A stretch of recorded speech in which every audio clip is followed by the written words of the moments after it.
Pinaliwala niya yung mga pagkakataon na pwede lang siya tamarin. Kasi iniisip niya, hindi siya pwede mawala ng trabaho kasi kailangan niya itaguyod. Binaliwala niya lahat yun para itaguyod ka, pero sinayang mo yun. Alright? Okay? I don't know, I'm lost for words, mga kaibigan. Malis ka na dyan. You don't deserve to be there. Okay? Huwag ka nang gamit mo sa nanay ka tumira. Huwag kang pakita sa kanya for a while. Hayaan mo siyang umiyak ng umiyak. Hayaan mo siyang masaktan. Pwede ba yun, ate? Pwede ba yun? Okay? Promise me, alis ka ngayong gabi, ha? Okay? Promise me, okay? Mangako ka sa akin na you will kiss your kids goodbye. Pansamantala, kung hindi mo sila pwedeng isama, umalis ka ngayong gabi. Alam natin na hindi ka sanay sa ganitong buhay. Kasi for 10 years, buwang family mo. Alright? Alam kong kalilimutan na gumawa ka ng isang bagay na ikakasira niyan. At bago pa magkagulo-gulo, umalis ka na. Mangako ka sa akin natin. Nakagawa ka ng kasalanan. Pag nalaman ng asawa mo yan, ayaw kitang masaktan. Kasi believe it or not, sasaktan ka niya. Maling manakit na babae. Pero sa ganyang pagkakataon, anong isasagot mo?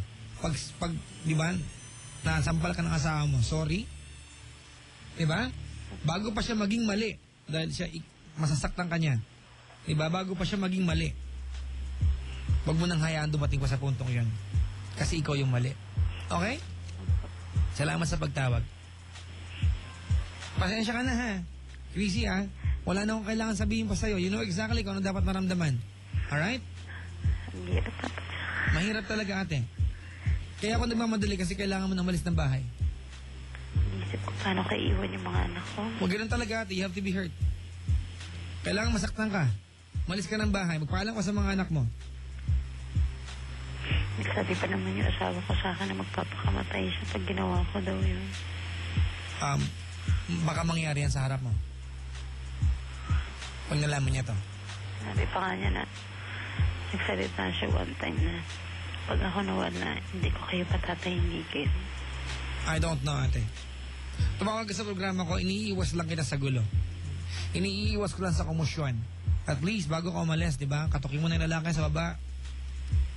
Sabi ka na umalis na rin siya. Hindi siya pwede na andyan. Okay? Huwag kang mag-alala. You deserve forgiveness. Okay? You deserve forgiveness.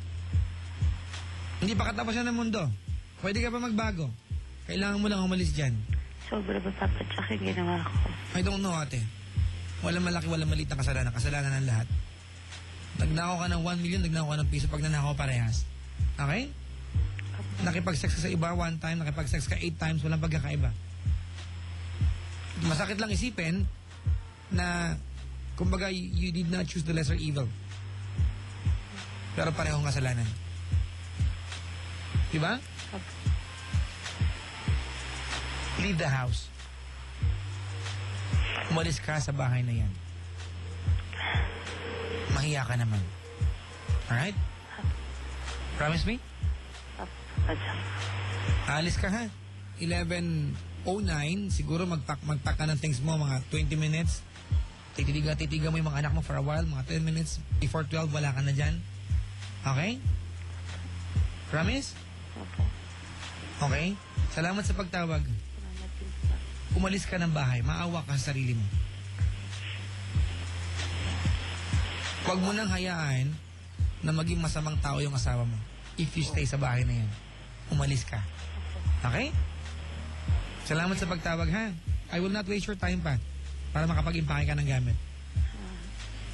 Salamat sa pagtawag, Chrissy. Wala ako nasabi. Kasi walang dapat sabihin. Nakakalungkot, mama. Ang gagawin natin. Nakakalungkot, no? Hi. Nakakalungkot na part doon, masaya yung family eh. Di ba? Walang problema. Pero, mga kaibigan ganito, ano, pasensya na kayo, hindi ako gano'n nagalit o dahil siguro naintindihan ko, siguro magagalit kayo sa akin dahil naintindihan ko yung nangyari. Hindi ko lang alam kung eto'y calling sa kanilang dalawa. Baka may mali silang ginagawa parehas. Nagkataon lang na si ate yung gumawa ng turning point, di ba, ng pwede nilang paghiwalayan para makapagsulo-sulo sa buhay. Pero wala pa rin karapatan si Chrissy na tumira sa bahay na yan. Wala kang karapatan makisiping sa asawa mo, magsabi ng I love you sa kanya gabi-gabi, di ba? Hayaan siyang maniwala na siya lang yung lalaki sa buhay mo kasi hindi naman talaga. Alright, so please, maawa ka. Parang awa mo na balato sa mga bata. Huwag mo na hayaan makakit sila ng gulo sa harap nila. Umalis ka ng bahay. Tawag kayo sa akin mga kaibigan, over 832-6171, parang awa nyo na. Ulitin ko lamang, 832-6171. Ang nakakalungkot isipin dito, wala po akong ma-play na kanta. Para tumbasan, di ba? Yung sakit na pwedeng maramdaman ng asawa ni Chrissy. Anyway mga kapatid, video okay na lang tayo. Just once, para kunyari bagay naman, kahit hindi.